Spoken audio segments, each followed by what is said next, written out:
the Mounts of Mayhem update, and these are the 23 different details that you might have missed. Starting first with our new ride, the Nautilus. Deep in the ocean, you're not going to find this new mob that's spawning. If I were to get it into water and then punch the thing, it does a lunge attack towards you, dealing a lot of damage. But if I go and feed it up all of my pufferfish, I've now got best friends forever. And you see, I can give it a saddle and now ride it around underwater. And if we were to go and look at the baby model of this, you'll actually see that the babies have a distinct model and texture for them. While you can feed them pufferfish, they will also attack the actual pufferfish mob. But what you might have seen while I was riding the Nautilus is that now, if we go on top of one of these things, it'll actually give you a new effect. This is called Breath of the Nautilus. You're gonna see my bubbles start to decrease, and then when I go and ride my Nautilus, for the duration of while I'm riding it, I won't lose any more air bubbles, but I'm also not gaining them back, making this the perfect way to go and work on your ocean base. Just as long as there's no air gaps. And the other thing we can do with our Nautiluses is now giving them Nautilus armor, which you can't actually craft, but you can go and find these naturally generating, somewhat similar to horse armor. Copper, iron, gold, diamond, and then the only way to get netherite is by using a netherite upgrade in a smithing table to get the netherite Nautilus armor. Look at how cool that is. If you hold down space, you can actually use that lunge attack yourself, sort of similar to how you can lunge with a camel to get yourself around, the zombie Nautilus. So these mobs are also neutral, but you could find the zombie Nautiluses with a drowned with a trident on top, giving an even more deadly sight down in the depths, as you can tell. But if you were to go and kill off the drowned on top, then we can actually go and tame the zombie Nautilus ourselves. Now, why would you want this? Well, they do actually swim 10% faster than the regular Nautilus. This Nautilus is unlike our regular Nautiluses because they can actually survive on land, but they will burn in the sun. But I go and add on the armor, and much like other regular zombies, it's fine. And the other versions of zombie Nautiluses that we can find are the rare coral variant, like so. Unfortunately, with armor, it does actually cover up the cool parts of it. But let's talk more about a new weapon you might want to use with these guys, the spear. Take 2 sticks and an ingot of our choice, some kind of material. We can go and make up different kinds of spear weapons. And the way that these ones work is that they have a longer attack reach than normal. So I can't reach with my netherite sword, but I can with my copper spear. So that's the simple attack, but let's actually show some of the other attacks that we can do with this. If I right click and start running, I'll actually do more damage the faster that I'm going. But as you'll start to see, eventually my arm gets wobbly and I'm doing less damage, eventually losing the whole spear attack. So the simple way of thinking of it is that the faster you're going, the more damage you're gonna do. But one of the ways that we can now get ourselves that extra speed is with a new lunge enchantment. So if I were to take my spear and get up to lunge 3, now my jab is replaced with an actual lunge forward. But what you're also probably noticing is that it goes through my hunger bar very quickly. This will deplete through your hunger and your saturation using this. So you probably want a food source better than rotten flesh. And if you jump and then do it, you get even more range. Give it a new option to use with maces for some cool parkour. Let's see if I can get over this gap. There we go.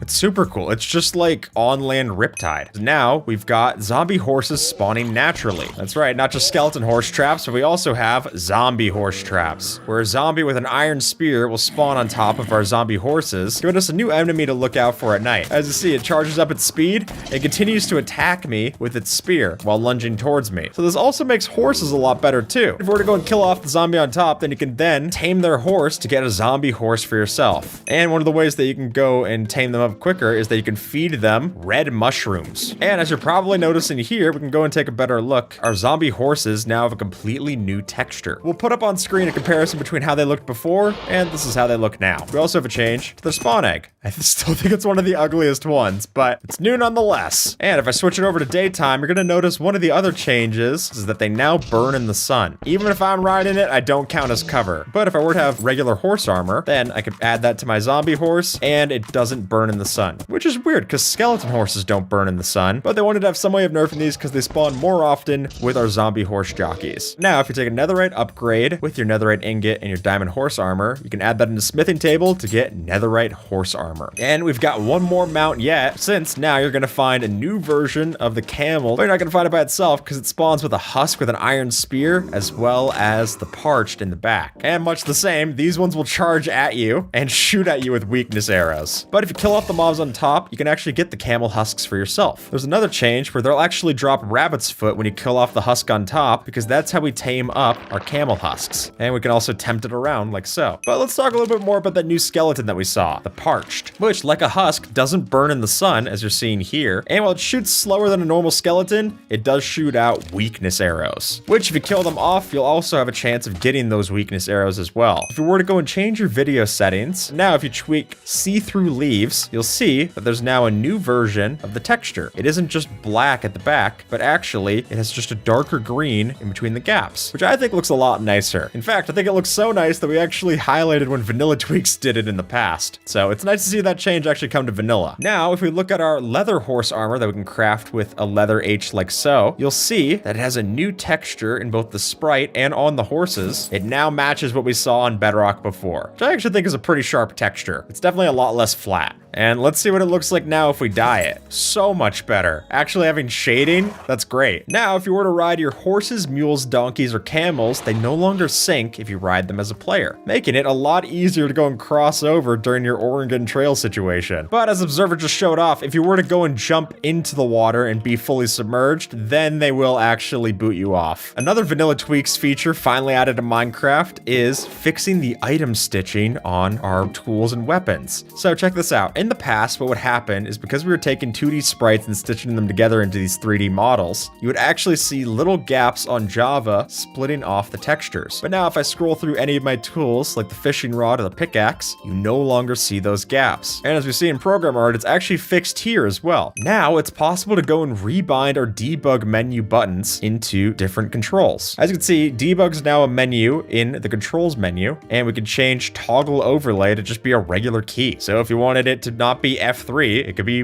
Y, which I think is really cool, especially for people who don't want to go and press the function modifier keys to go and do all these same button inputs. Next, we've got the creaking, which you can now ride, because in the past, you weren't actually able to use the ride command on the creaking, but now it actually works. If you've ever had an elytra flying through the forest, you've probably been annoyed by having to go and climb through different vines as soon as you reach them. But now, this has been changed. If I were to wear my elytra and then start flying, if I'm going through any kind of vines in the jungle, it doesn't break my pace, which makes the jungle just a lot less annoying to go and fly through. Normally, you'd have to go and take your rockets and go up sky high where you're past the canopy, but now, no worries. Because really, if I wanted to climb, why am I wearing the elytra? This version of Minecraft is the very first one where the code isn't obfuscated. Now, what does that mean? Well, it means that Minecraft is technically open source now, which is going to be extremely helpful for any kind of mod developers or people who want to make things for this game, now knowing exactly how the code works. You probably noticed that the water on Bedrock looks a lot brighter than it does on Java, which now that's been changed so that Bedrock water is now going to be as dark as Java because the light absorption was changed from 2 to 1 units of light. I'm kind of amazed the change didn't go the other way where it was now easier to see in Java, but if they want parity, that's one way to reach it. And with that, folks, YouTube thinks that you might like this video, so see if they're right and have a good one, all right?